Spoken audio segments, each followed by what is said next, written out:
Hey everyone, it's Revilo. Today is Thursday, and what an amazing weekend we have to look forward to. But before we get into that, I want to give you guys a little weekly update like I've been doing recently.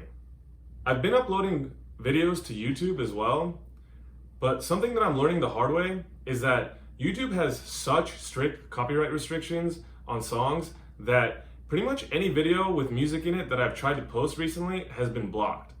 Therefore, I decided that moving forward, when I do my introduction videos to my set recordings, I'm just going to post the link to the SoundCloud upload in the description section of the video. So when you're done watching my video, please look for the SoundCloud link in the description to actually listen to the sets that I'm talking about in my videos. The set that I'd like to introduce to you today is from Father's Day earlier this year at Nautilus Tavern in La Jolla.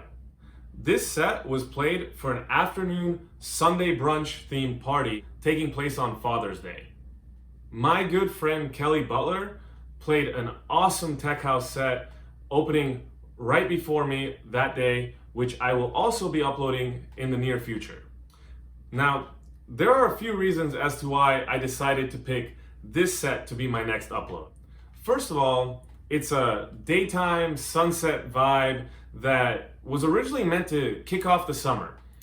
Right now, it's summer festival season, and just this upcoming weekend, many of us here in San Diego will be attending the Mini Crossed Day Moves Festival downtown, which is also a daytime sunset festival. So I thought that the Father's Day set would be a proper fit for the vibe that many of us are going for this week.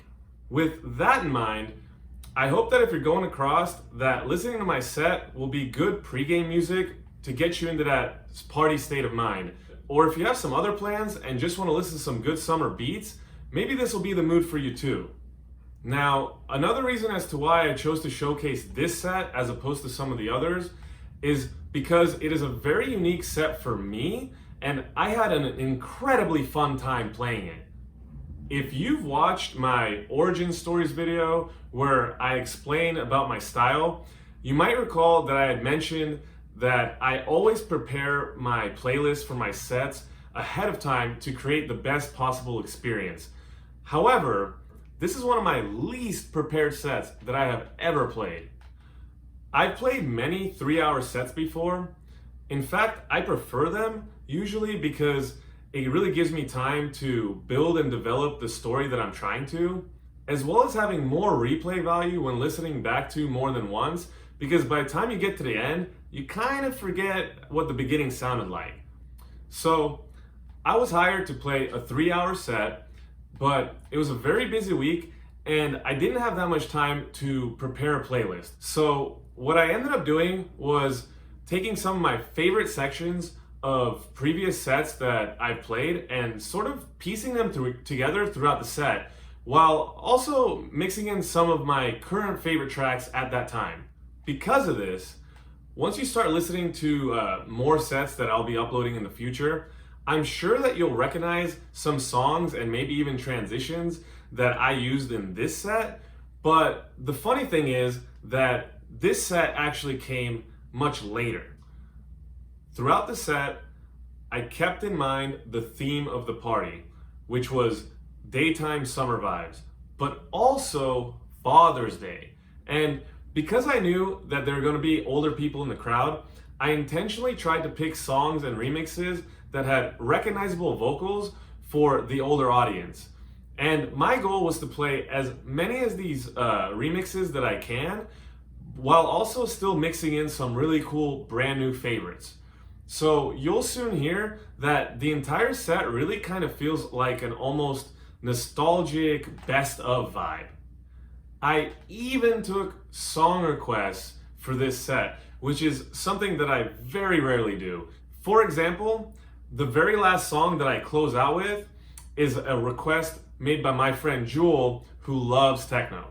Because of everything that I just mentioned, it is definitely my own personal critique, but also something that you will probably notice compared to my other sets that I've spent much more time preparing, that my transitions don't particularly have that elevated quality Revilo experience that I normally deliver. Despite that, I think it is one hell of a fun set to listen to, and I certainly hope that you will enjoy it too. Thank you so much for watching another one of my videos. Have a fantastic weekend, and please find the SoundCloud link to my set located in the description section of my video so that you can give it a listen too. Let me know what you think. I'm always open to feedback because it definitely helps me grow as an artist. So please feel free to share your thoughts. And come back again next week for another video and one of my favorite set recordings. Take care, everyone, and be safe.